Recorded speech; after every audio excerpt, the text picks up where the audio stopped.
একে তো শীতকাল, তার উপর বৃষ্টির সাথে ধেয়ে আসা শৈত্যপ্রবাহ। 2 দিন আগেও মানুষগুলোর মাথা গোঁজার ঠাঁই ছিল, আর এখন তারা নিঃস্ব। গেল 22 ডিসেম্বর রাতের অন্ধকারে ভারতের বেঙ্গালুর শহরের কলিগু গ্রামে ফকির কলোনি সহ 2টি এলাকাতে চলে এই উচ্ছেদ অভিযান। বুলডোজার দিয়ে গুঁড়িয়ে দেওয়া হয় 200-রও বেশি বাড়ি।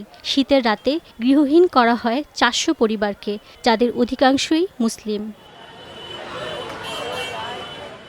কর্ণাটক রাজ্যের সরকারের দাবি, বাড়িগুলো সরকারি জমির উপর অবৈধভাবে তৈরি করা হয়েছে, সেই কারণেই ভেঙে ফেলা হয়েছে। কর্মকর্তাদের দাবি, এই এলাকার স্বাস্থ্য সংকট কমাতে বর্জ্যে ভরা জমিটি দখলমুক্ত করা হয়েছে।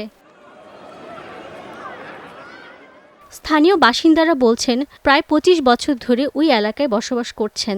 তাদের বৈধ ভারতীয় আধার কার্ড ও ভোটার কার্ড ছিল। আগাম কোনো নোটিশ না দিয়েই শীতের রাতে বাড়িগুলো ভাঙা হয়েছে। শত শত পরিবারকে তীব্র ঠান্ডার মধ্যে রাস্তা ও অস্থায়ী আশ্রয় কেন্দ্রে রাত কাটাতে হয়েছে, যাদের বেশিরভাগই শ্রমিক শ্রেণীর মানুষ। ঘটনার প্রতিবাদে আশ্রয় হারানো মানুষগুলো বিক্ষোভ চালিয়ে যাচ্ছে। এ বিক্ষোভে সামিল হয়েছে দলিত সংগ্রাম সমিতির মতো বেশ কয়েকটি সংগঠন। এ ঘটনায় বেঙ্গালুর রাজ্য সরকারের বিরুদ্ধে তীব্র সমালোচনা চলেছে। কেরালার মুখ্যমন্ত্রী পিনারাই বিজয়ান প্রতিবেশী রাজ্য সরকারের সংখ্যালঘু বিরোধী রাজনীতির সমালোচনা করেছেন। এটা অত্যন্ত দুঃখের বিষয় যে কর্ণাটকের কংগ্রেস সরকার এখন সংখ্যালঘু বিরোধী রাজনীতি করছে।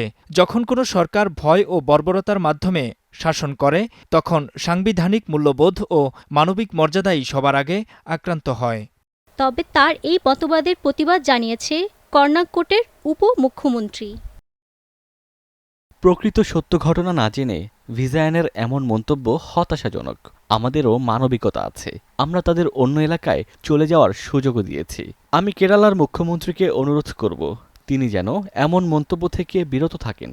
ভারতে বিজেপি শাসিত রাজ্যগুলোতে সরকারি জমি উদ্ধারের নামে মুসলিম সংখ্যালঘুদের উচ্ছেদের ঘটনা নিয়মিতই ঘটছে।